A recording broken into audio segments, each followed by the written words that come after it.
Welcome to the Financial Coaches Podcast, where we talk about how to build your practice from startup to scale up while being the kind of coach your clients crave. Finally, a podcast for financial coaches. Here are your hosts, Maria Casillas and Cody Sizemore. Hello, everyone, and welcome back to the Financial Coaches Podcast. We are in a new year, new season, and same show, but we are really excited to have a new episode for you today. I'm just so grateful for the last year that we have had, Cody. I mean, I don't know about you, but there have been, well, I do know about you because we've talked about it on the show, the ups, the downs, and all of the in-betweens. It was a pretty incredible year, I think. I would agree. Yeah. This was it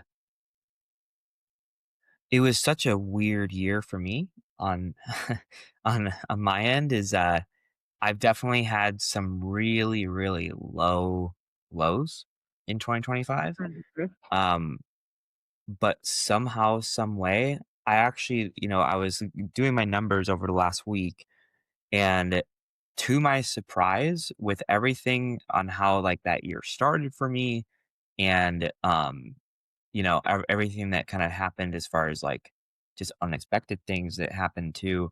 To my surprise, I actually ended in a better place with my numbers for the business in 2025 than I did in 2024, which Mhm. was like shocking to me. But also like just super grateful for that as well, because it's just one of those things where it's like, well, when the going gets tough, the tough get going kind of thing, Yeah, uh, so very, very grateful.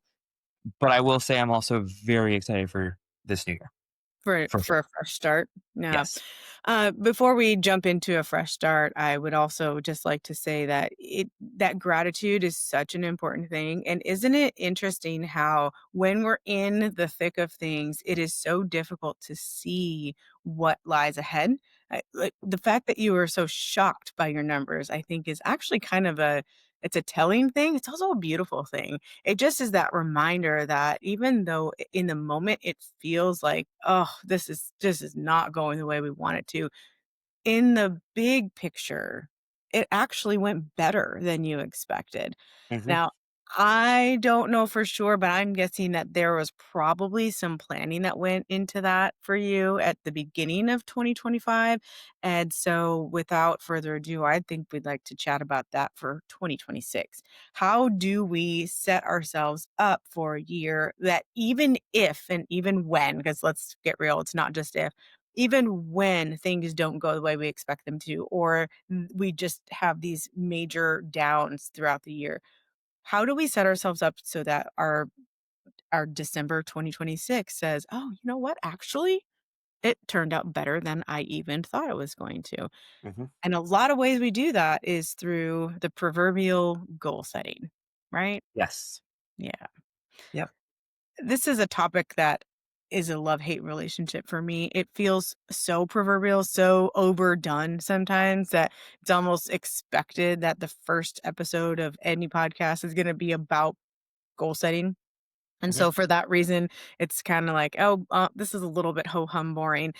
I don't think we're gonna have it that way today, though. I think what we're gonna do is talk about a different way of goal setting and a really neat thing that Cody does to help structure that and to track that. It's so much more, you guys, than just little thermometer that you fill in at the end of every goal. And I love it. We've talked about it on the show before, but as you guys just heard, Cody not only met his goal, but exceeded it. And so I think it's a really good tracking and structure to actually look into. So let's do that. Let's jump right into just a little bit of how we talk about goal setting here. You good with that, Cody? Totally good with it. Let's run into Wonderful. it. Okay. So I'm not going to take credit for this because it's not something I created. It's just something that really resonated with me decades ago. And ever since then, not only have I been utilizing it, but I've been using it for my clients. And also I teach this to my middle school students when we're talking about goal setting. And it just shifted for me the mindset around how we set our goals. It's called target goal setting. And the idea here is that you've got, just a general target that has a bullseye and a center ring and then an outer ring. And when we do this with my students, by the way, I went and bought an axe throwing set and we literally will throw axes at this so that it just kind of sears into their mind what these different things are, and they have to tell me the different routes. It's kind of fun. So anyway, if you can picture that, just a simple target goal, then that's what we're looking at. So you've got these different rings, and those rings represent a different piece of your goal. So typically, Cody, if you're not thinking about target goal, typically when somebody says, "Okay, let's set a goal," what would you say that person might say? Like, how would they set that goal? A typical person. I mean, I would say that it's pretty like not super well thought out. You know, they Okay. just kind of pick a number, Okay. So or they one pick a number? you know, a number or a landmark or whatever it might be, Mhm. and they're like, "Well, that's gonna be my goal," Okay. and that's it. Like it's just a big picture kind of Okay. goal. So it's a single point on a line, right? Correct. So Yes. like, I'm going to lose 10 pounds by this day, for example, Correct. or I'm going to save $10,000. And sometimes they just say, my goal is to save $10,000. I had a recent coaching client where we were talking about what is the number one thing that you want to do in 2026? Where do we want to focus our priority? And they're like, $10,000. Okay. We let's rewind a little bit and actually figure out what do you actually mean by that. But it is so interesting to me that people will just jump to a number, not really having any target date that they're trying to get something done by or how they're planning to do that. And even why that number, like why $10,000? And they actually said, "Oh, that's just always been a number for us." Okay. So obviously we had some work to do. But you're right. That's typically how people will do this. What I don't like about that is that it doesn't give any grace. It doesn't allow you to expect those ups and downs that we talked about at the opening of today's episode. We know stuff is going to happen. And I can tell you from personal experience that when you set, let's just say it's a $10,000 goal and you're getting really close, let's say you even get to the $8,000 mark, but your time has passed and you get to $8,000. What are you typically feeling in that moment? When your goal is 10,000 and you hit 8,000, Yes, sir. I would typically say that I would feel, or maybe that others would feel, that they're really, really close, but they still haven't hit it. Mhm. No, they So failed. it's like a bittersweet kind of thing. Mhm. Yeah. Yeah. Yeah, and there's almost, like, no real built-in permission to celebrate that, and Mhm. $8,000 is really actually a pretty darn good accomplishment if you started with 0. So, that's one of the reasons that I love Target Goal because it allows you to give yourself a range. So, the short version is you have this bullseye goal, which is, like, your ideal. And then you have what we call the outer rim goal, which is a no matter what. So you're kind of giving yourself that you're saying, no matter what happens, absolutely assuming that there's going to be all these downs that come and all of this unknown that's going to happen. I am going to make sure that no matter what happens, minus my dying maybe, that I meet this particular goal, and that's the outer rim goal. The bullseye is a really big goal. It's like, this is what I really want, Mhm. but is it realistic? It's realistic enough that you can put it onto this thing, but there's this idea that unless everything goes perfectly, chances are I'm actually not gonna get that goal, right? So it's Right. okay to have that, and then at that point, you just are okay with anything in between there.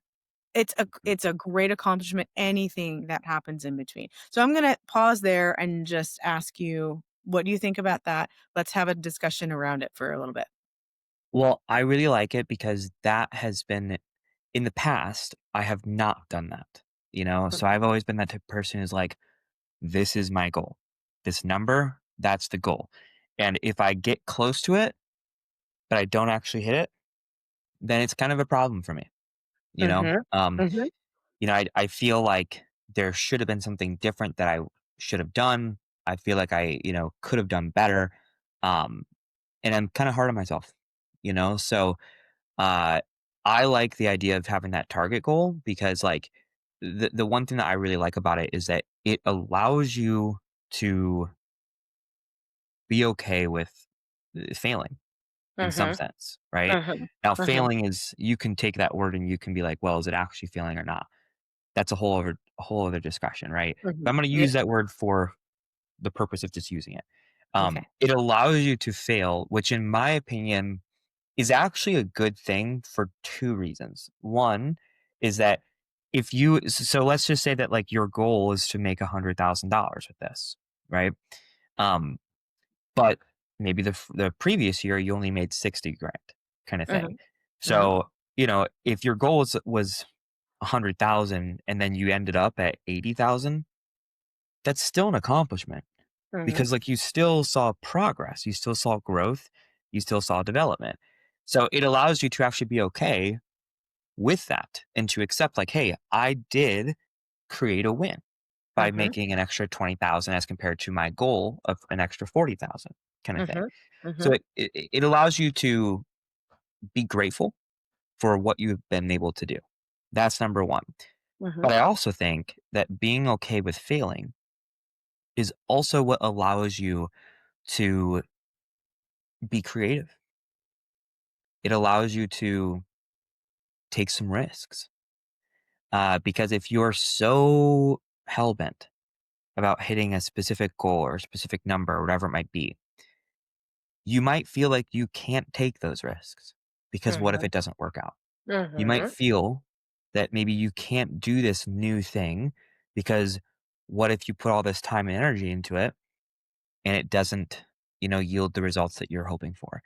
So creating that space for failure, I feel also creates space for creativity and risk taking as well. Mhm. Yeah, that's a really, really solid point. hmm Yeah. And that's something I had to learn myself, Mm. Yeah, in in the particular in the example last that like you year, gave. year or so. So, Yeah, I'm sure. In the yeah. example that you just gave, I'd love to hear how would you set that target goal? And so the example I'm referring to is you made $60,000 last year, you're wanting to increase that to $100,000 this year, and then you said you got to 80, but without that piece of it, just the first two pieces, 60 and 100. How would you set a target goal for that? So, even looking into this next year, so I'll give you just like some real numbers for my business. Okay. So, Before you do that, mm, I'm keeping it really simple for just a few minutes. mhm, What would you set as your no matter what, and what would you set as your target? Sorry, right. that's Okay. really all I'm curious about right there. Okay.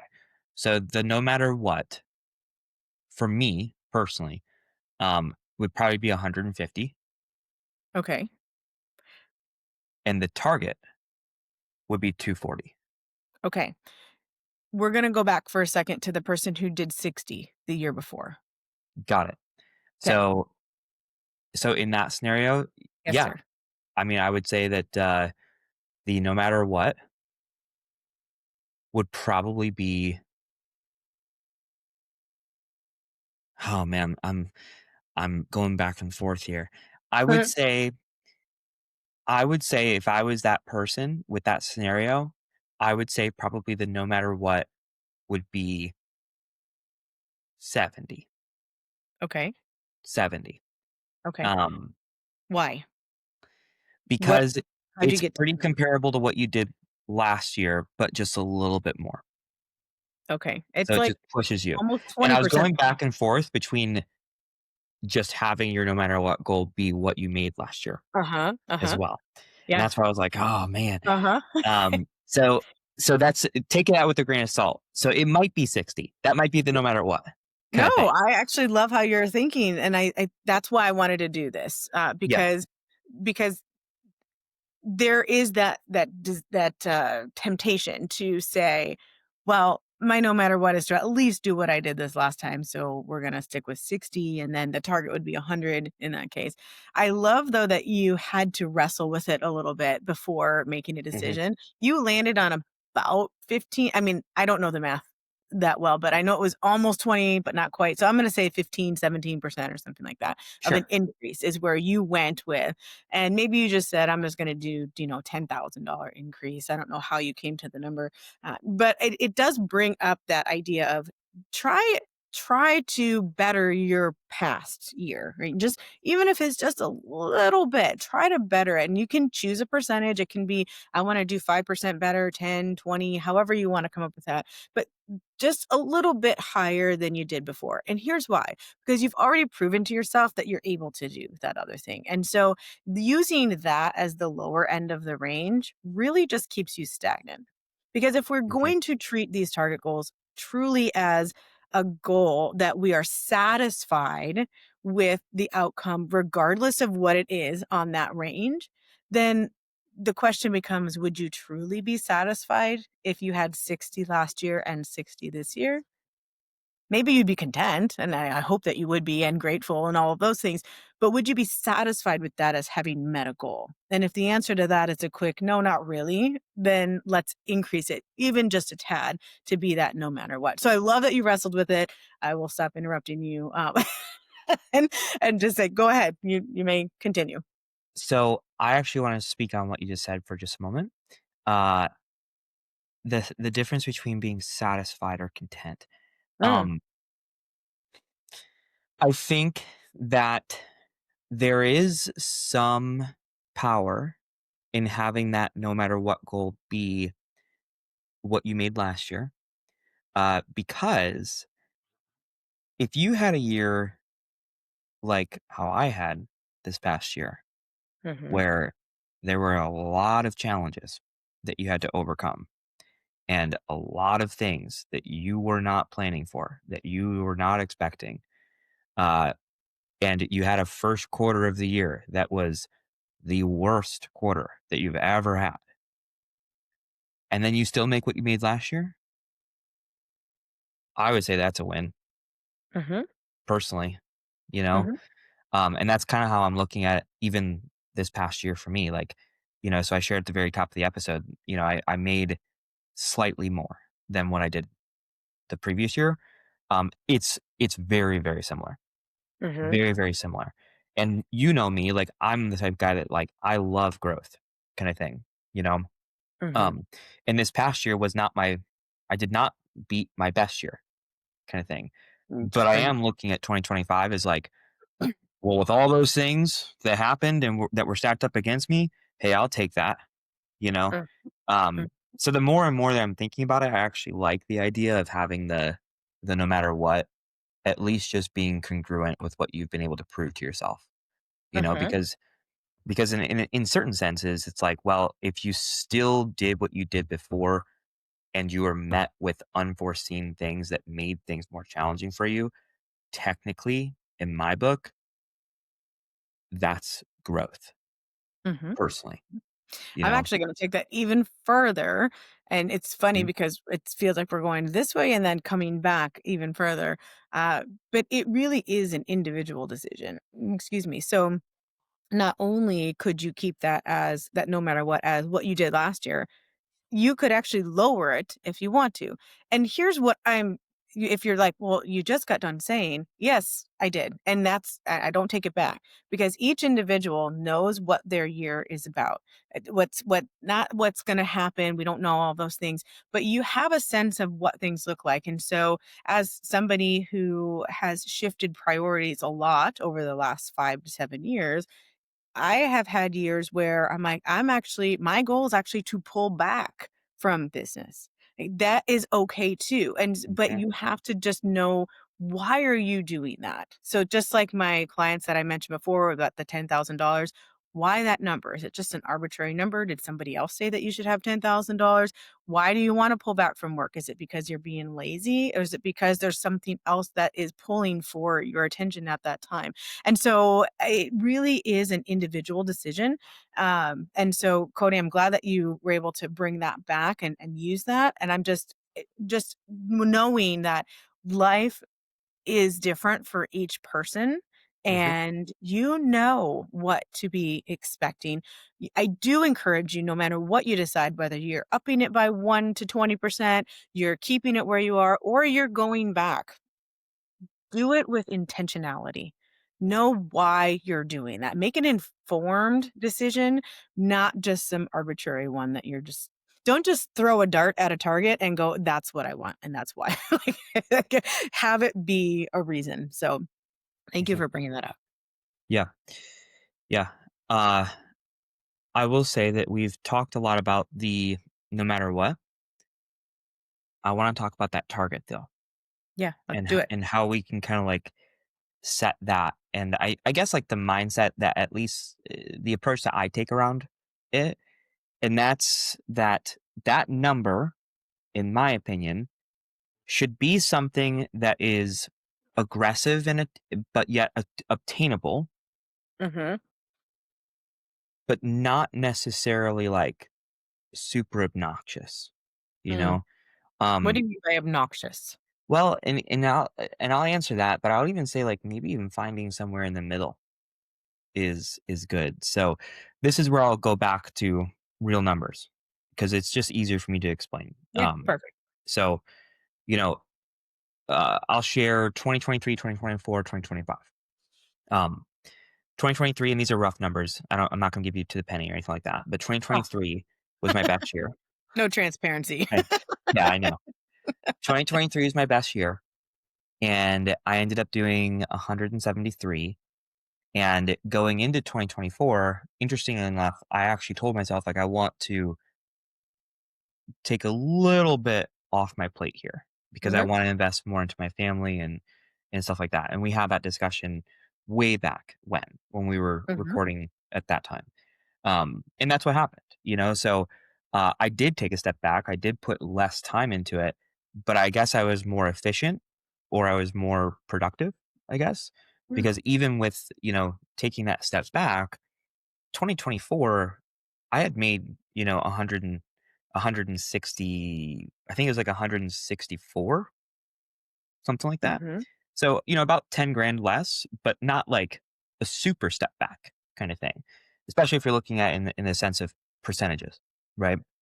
Um, and then 2025, I ended up, around 168 kind of thing. So slightly more, but pretty comparable kind of thing. And again, that was with all of those challenges up against me, right? So I look at, 2026 and I'm like, okay, my no matter what goal, I think I said 150 before, but Hmm. the more I think about it, I'm actually gonna set it at like what I made this past year. So like that 165 ish kind of range. That's my no matter what. Okay. Um, and my target goal, which there's a goal in the middle, right? Which we'll talk about. But my target goal for 2026 is gonna be 240. Okay. So before you talk about the middle, Yep. explain how you Why? got to that number so our hmm listeners can kind of attribute that as well. So this goes back to something, and we can even discuss this a little more too if you'd like. This goes back to this whole concept that I do, where I use a whiteboard for my quarterly goals. Hmm. And for the last couple of years, because I haven't hit it fully, except for one quarter, which I did share on the show this year, is that my quarterly goal has always been 50 grand of revenue, right? Hmm. Which if you take 4 quarters, that's 200,000 kind of thing. Hmm. Uh, Now, while I have hit that quarterly goal before of making 50 grand in one quarter, I have not yet hit the yearly goal of Of two. making 200 in one Hmm. year. So to me, I don't feel like if I were to be aggressive, setting another $50,000 a quarter goal is aggressive. I just don't because I've Hmm. proven to myself that I can do it. Now, I haven't proven myself that I can do it on a consistent basis, but I have proven myself that I can do it. So I want to push myself a little bit and just increase it from 50 to 60. So if you Mhm. look at the year, that would be 240 kind of thing. Mhm. Mhm. And at least like now that I know that I can do 50, that then gives me the permission and the ability to shoot for 60 kind of Mhm. thing. And more than likely, if I'm shooting for 60, I'll have a higher probability of hitting 50 Yeah. in my Yeah. mind. Right. Yeah. But I it's like not that. like I'm sitting here and I'm going, well, I'm going to go from 50 to 75, you know, like Right. Right. Right. 200 to 300 kind of thing, Yeah. like that's a lot. That's a Yeah. lot. Yeah. So your quarterly goal increase is about 20%, if I did that math in my head correctly. Mhm. And I think what's really interesting, fascinating, shocking even for me is that, and I love this, by the way, I hope that you will share a little bit more about how you structure your whiteboard, because I think that'll be something practical that our Yeah. listeners take We with can them. talk more about that.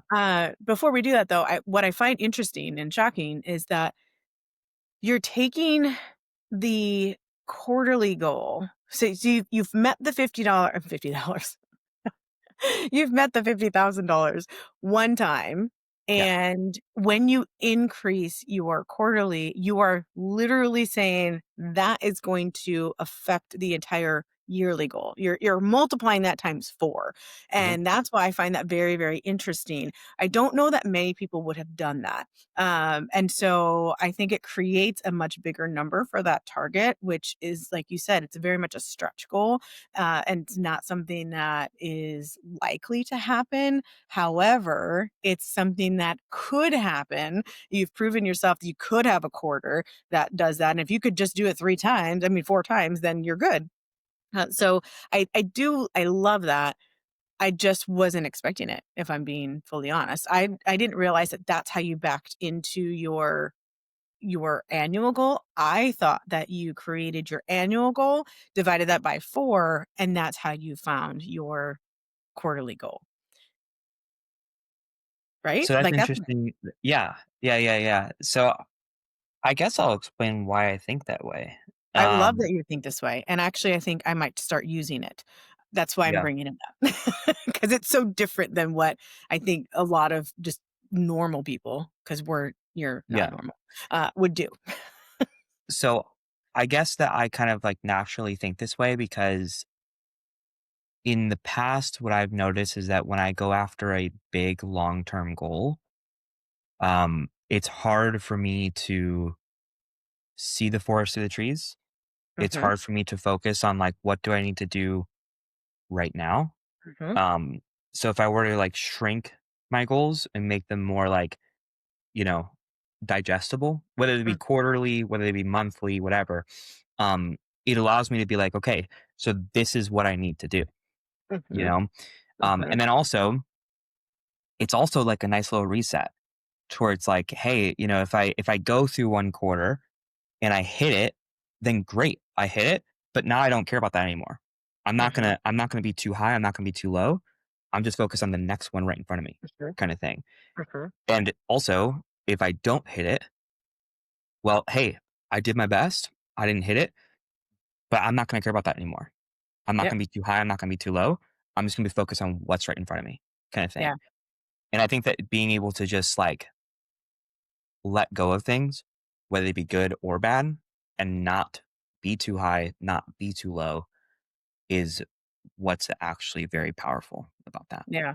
I 100% agree. Let me tell you why I love it, because I think the opposite, the inverse of that would be, I'm gonna set this bigger goal. Let's just say 100,000, just for easy math, $100,000 goal, and I'm gonna break that down into the quarterly goals, because I mean we have been taught that you can't just attack this big goal, that you want to break it down into certain steps, right? And certain, Mhm. so that someone would break that down into $25,000 a quarter. But when you've done it that way, then when you don't do $25,000 in the quarter, you're not allowing that mental reset. You are feeling behind. Like, oh crap, I didn't get the $25,000 this quarter. Now, next quarter, I got to get 33, right? That's what we Mhm. do. And so I think, just as I hear you speaking, that's what resonates with me so well, is that you can just stop. So if you start with the small one and just say this times 4 is the big goal. That's great. That's one of the things we're working towards, but you're no longer fixated on that. You are resetting and now you're fixed on, here is the one I'm working on in this moment. I think it's brilliant. I think it is a practical application of the idea of target goals in general. So and we didn't even plan this, and so that's why I'm like, "Oh, this is really good." So I think that people will be able to use that, just that one small practical application. Now do tell us, how do you set this up on your whiteboard? We keep saying on your whiteboard like it's this amazing thing, and it is. It's a great thing. But I have a feeling that people don't know how things are kind of set up, and so I'd love for you to just describe that for us, if you may, in case somebody after listening to this says, "Oh, that's exactly how I want to set up my year," and this is, I believe, the first week of the year, and so you have time, you can do Mhm, this. So mhm. tell us how that is set up, Cody. Yeah. So it's a pretty simple thing. But there's like three pieces to it kind of thing. So um every quarter I build a whiteboard and I kind of get it all like set up. And then throughout the quarter I, update it and I fill it in and then when the new quarter begins, I erase everything. So kind of like Okay. how I was just talking about with like my mindset around things, like Mhm. that no longer exists anymore. Perfect, okay. Right. That's oh, I'm so glad that you're sharing all this because I don't see a whiteboard. Those of you who are just listening and can't see the show, Mhm. there's nothing behind us, so I'm not actually seeing it, and my mind immediately went to a whiteboard divided into 4 equal pieces, Yeah. and what's really interesting about that is he just got done saying that he doesn't wanna have it that way, and yet, because of the way we've been drilled, that's where my human brain went, was seeing 4 spots. So, thank you for saying that right off the bat. Mhm. You don't do that. You just have this whiteboard that is quarterly. Before we jump into details, how big is this whiteboard for you? Is this something that people need, a larger one? Can they do it on a tiny. No, I would say that mine's like a medium one. Like I'm looking at right now, I would say that it's like 18 by 24, Okay. like it's Okay. a medium whiteboard kind of Okay. thing. You Yeah. can have it be as big or small as you want it to be. As long as you Yeah. can fit everything on there, like it doesn't really matter, but that's Mm. about the size of mine. Okay. Um, but basically at the top of it, I have like a goal and that's where it says like, hey, like X amount of revenue generated by this date. So going Mhm. into being the first quarter, it would be, going into this year, it would be 60 grand of Mhm. revenue generated by April 1st, kind of thing. That's the Okay. goal, right? Okay.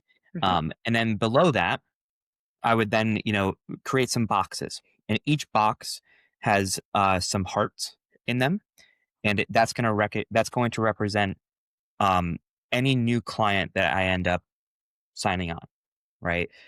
And then as I sign them on, I then fill in those hearts and I write their name above it because in my mind, that's one more person's heart that I can reach out to and that I can, impact in a certain way, right? Mhm. Um, but I designate how many boxes and how many hearts based off of the average cost of my program and how many I need to hit that goal. So, for example, you know, uh, looking at that, it would be somewhere around like 15, 15 clients is what I'd need, five a month kind of thing. Mhm. Um, on average, of course, because I have different programs with different things, and we'll talk a little bit more about that later. But that's an average kind of thing. So there'd be that part of it. Um, and then on top of that, below that is how many consultations I need in order to hit those 15 hearts. Mhm. So that's all about your close rate. So for me, my close rate is around 35% ish, I would say. So if I need 15 clients on average, you multiply that by three, I would have 45 little boxes below Mhm. Mhm. those boxes with the hearts. And every time I have a consultation, I just fill that in. Boom, boom, boom, boom, boom, boom, boom, boom, boom. Right. Um, and then next to it, there's like a thermometer. Mhm. And, it would say 6,000. So it's split into tenths. So 6,000, 12,000, 18,000, 24,000, and so on and so forth. So Mhm. as you're going throughout the month or as you're going throughout the quarter, your week, your month, your quarter, or whatever it might be, you're literally actively working on this whiteboard. Every Mm, single consultation that you have or that you book, you fill in that consultation box. And then every mhm, single client that you bring on, you fill in that heart, you write their name on it. And then every single time that you hit that marker in your thermometer, you fill it up. mhm, So I use this whiteboard literally mhm, every single day. Um, and it's a good thing because it has short term, midterm, and long term all in one thing. Short mhm, term meaning the consultation mhm, boxes, midterm meaning the client parts, and long term meaning the thermometer. mhm. Yeah, And that's why I run it. that's amazing. So, a couple follow-up questions. Do you write the names in the consultation boxes as well, or you just fill them in? No, no, no. Okay. That's I too many. just curious. And then another question is, do you wait until they pay you to clock off the I know most of your clients pay you before you begin, but Mhm. some of them are on a monthly plan if necessary, right? Yeah, yeah. The time that I get the onboarding investment, whether it be the in full, whether it be the first month, that is when I put their name in. Okay, on the Mhm. heart, yes. Correct. But what Yes. about filling up the thermometer? Whenever I just hit that, so I have like a sheet to kind of track like all the revenue and the expenses and stuff like that, Okay, like a profit and loss thing. So whenever okay, that time comes to where like, hey, I hit that next milestone, I'll get up and I'll just start filling in that thermometer, kind of perfect. So thing. you do wait until the money is in hand. Correct. I Yes. was just making sure that, like, for somebody who signs on, let's just say I don't know what your pricing is off the top of my head, but let's just say it's a $5,000 investment, and they only give you 2 to start with. I didn't know if you go in and fill in 5 or you fill in 2. It sounds like you don't do Oh no, either I one. would only fill in the two. Yeah, Yep. okay. Okay, you wait until the money's there. Good, that's really good. And then how just out of curiosity, how often would you say that you have well, you've already told us that you've met the quarterly goal one time. Hmm. How many times have you fallen just shy? Like, Too couple many grand? times. Too many times. Okay. Yeah, yeah. And there's even been certain quarters where like I only get you know 2/3 of the way up, kind of Mm, thing. Um, mhm, But you know what's really cool about those ones? I look at it for a second, I go, "Got it," and then I erase it, mhm, and then I start over. mhm, mhm. Yeah, I love the permission that you're giving yourself for that. And so this is gonna seem counterintuitive. I'm gonna ask it anyway. Do you have another thermometer that's not like in front of your face all the time that allows you to see what your annual goal, not goal, but your annual revenue is? Or do you literally wait until like the end of the year to go back and add it all up? Yes and no. So I don't have one physically that I see all the time, like what I would on my whiteboard, but Mhm. in my like, profit and loss document, it does track quarterly as well as yearly Mhm. throughout the year. Mhm. Yes. So I know So where you I'm can't at monitor it. throughout the Okay. year. But I don't actually pay attention to it, to be honest Mhm. with you, a Yeah. ton. I'll look at it from time to time, but it's not something I'm like watching. Mhm. Yeah, Mhm, well, it doesn't sound like that's one of your focal points, and so it makes mhm, sense that you wouldn't try to see that every single time. So I love how consistent you are. I just want to point that out. Even as we were discussing, I don't mean just consistency, like you're working consistently. I mean, your approach is very consistent. Your mindset is consistent. The fact that you said one thing and then I still visualized a whiteboard that was divided into 4 just mhm, shows you that my mind has not been consistently shapen to be like yours. And so I'm just throwing kudos your way that you are very consistent in the way that you think about this. And I think that that has been one of the things that really has served you well over the last few years, for sure. mhm. Yeah. Well, thanks. And I think that, I guess the big takeaway for that is that I'm a really big believer that small things create big things, and big things don't necessarily create small things. Mhm. And that's why I approach it that way. Yeah.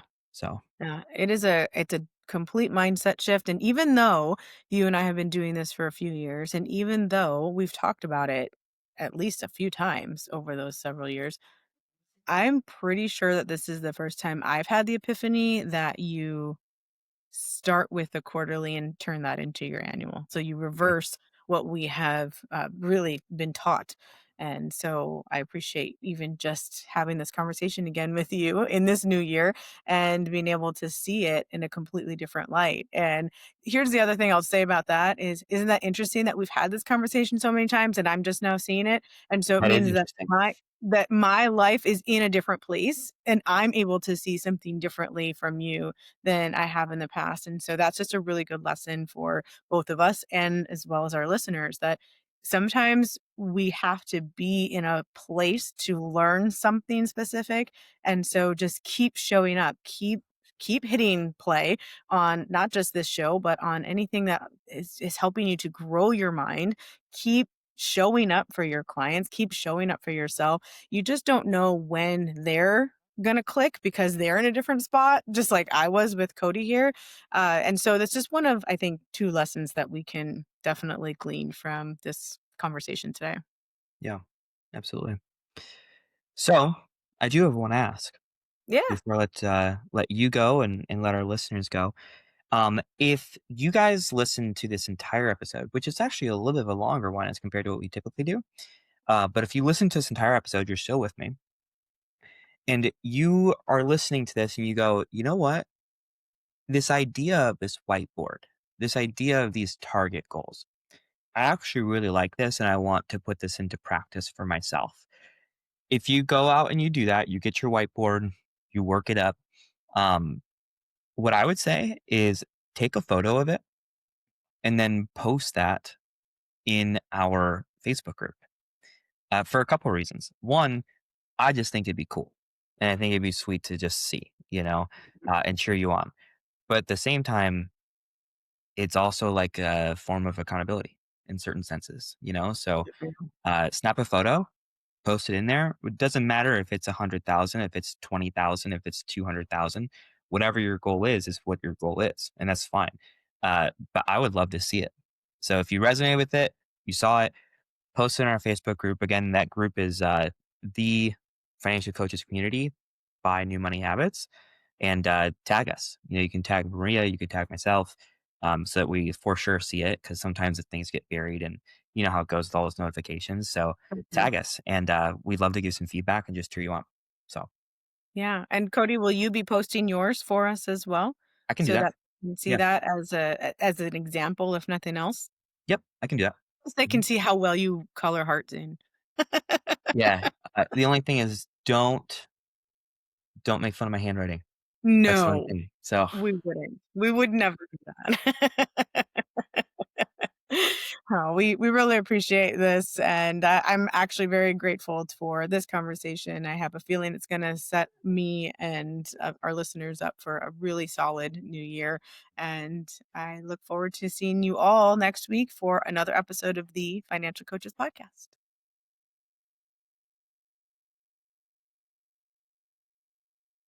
I I can't get it to stop. Like interesting. everything I I'm just gonna tell you, it keeps telling me trying to reconnect, make sure you have a stable internet connection, but it's been saying that for about 10 minutes. My internet looks fine, and I can't get rid of the thing. I couldn't see when you said it was a longer episode, I couldn't see that either. Like, I can't see how the timing because this message is going across. Um. So and I still can't move it. Like, I keep clicking on it, I keep trying to I'm gonna hit escape.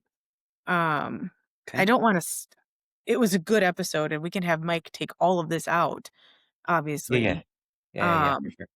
but I don't wanna have it completely lost, so I don't know. Okay, let's see if I do that. 99% uploading, continue okay. You can't hit stop because you're not. I can't. All right. Do you think if I hit leave? I think you should be okay. Okay. I'm going to hit leave and then we'll see what happens. Okay. Would you prefer I just leave or end session for all?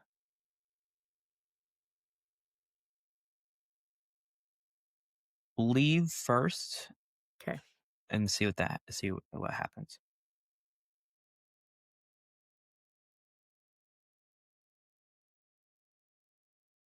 It's still recording.